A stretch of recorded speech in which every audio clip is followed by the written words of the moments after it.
Australian Red Cross is an international humanitarian organization founded in 1914. It is committed to improving lives of vulnerable people in Australia and around the world. In this video, we highlighted the ways it embraces emotional intelligence and diversity. With the help of Sandy Sheridan, we identified the different ways of diversity inclusion within the organization and how leaders manage them. So where do you want to start? So, hello, how are you? I think that in terms of a diverse organization, one of the core ingredients you need is openness and flexibility. I think anytime someone sticks to a mindset and isn't willing to change that mindset, that's what can get in the way. And that's often where we have some of those challenges, because someone is unwilling to change. But a culture where questions are okay, because there's lots of differences within different cultures, and I think the best ammunition to understand that is to ask questions and to understand that knowledge base.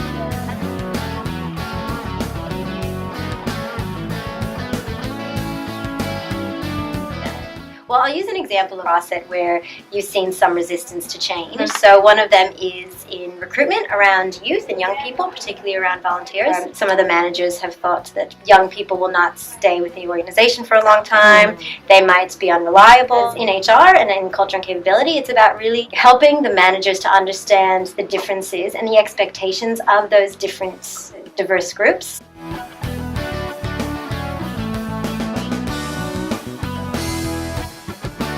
We're going through quite a bit of a reshape over our disability inclusion space.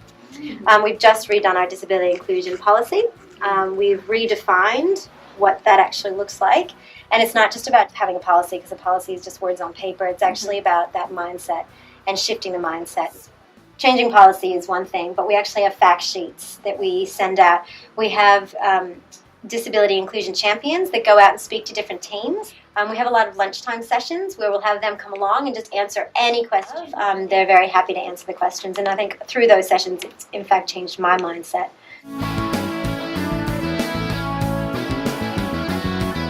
So in the Code of Conduct, there's a number of ways that we build in diversity inclusion, inclusiveness and openness, and cultural competence. So again, we get everyone to sign that when they first start with the organization, and we map out what that looks like and what that actually means. So it's not just free, willy-nilly signing. It's actually say they actually know it. Yes, they know it, and then they'll know if they do happen to cross any lines, the avenues to go to support. We live in a very politically correct world, but if you have people to go to that you feel comfortable, you can ask that question of without being judged, then you can feel more confident working in that space.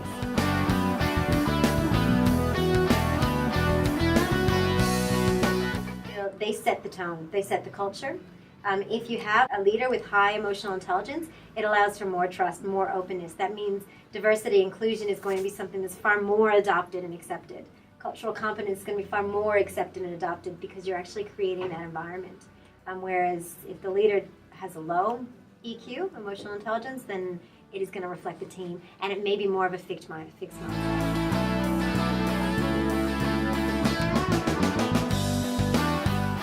For emotional intelligence, because it's a core skill and it's a fundamental skill for everyone, it's actually a program that's rolled out for anyone who wants to come along. We have leadership at all levels. So it doesn't matter whether you lead a team or you lead yourself or you lead the organization. So those are our three levels of leadership. The core fundamental is about understanding your own emotional intelligence and drivers in that space. We have the component at induction, so we have a module for all new staff, and then we move into the policies, practices, and protocol that we have in place at Red Cross. And then we look at cultural competence, so how you move from cultural awareness, cultural competence. And to move into that space, there are three things that need to be present. The knowledge, you need to have the skills to be actually practice the knowledge, and then you have to have the attitude, so the willingness. In terms of Aboriginal and Torres Strait Islander, we have a reconciliation action plan. It says that we will actually target certain roles, and we will increase Aboriginal and Torres Strait Islander staff and volunteers.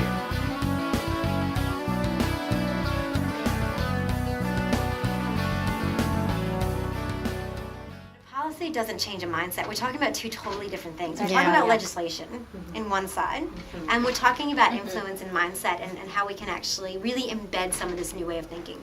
And honestly, we're not really there yet. Until we have our leaders actually sharing these things, then we're not actually shifting. So we have a newsletter, and it's fantastic, and we profile someone, but every time someone's been profiled, it's been someone, it might be a volunteer, it's a team member. Not yet have we actually profiled a director of one of our program areas. Because what it says to me is there's still some stigma there. There's some stigma that we're not jumping across.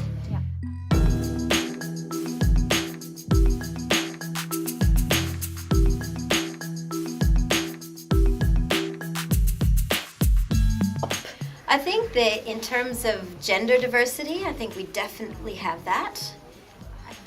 Age demographics, I'm not sure we do. I know that the board does, so we intentionally recruit in that space. I think cultural diversity, I think we do have that to an extent. That's an area we have an opportunity to grow.